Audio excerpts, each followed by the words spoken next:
ఏకువలో నా గోదారి ఎరుపెక్కింది, ఆ ఎరుపేమో గోరింట పంటయ్యింది.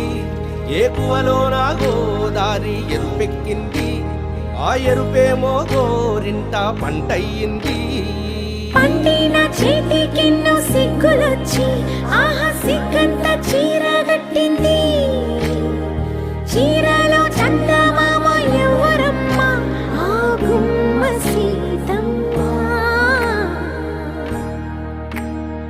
సీతమ్మ వాకిట్లో సిరిమల్లె చెట్టు, సిరిమల్లె చెట్టేమో తిరగబూసింది.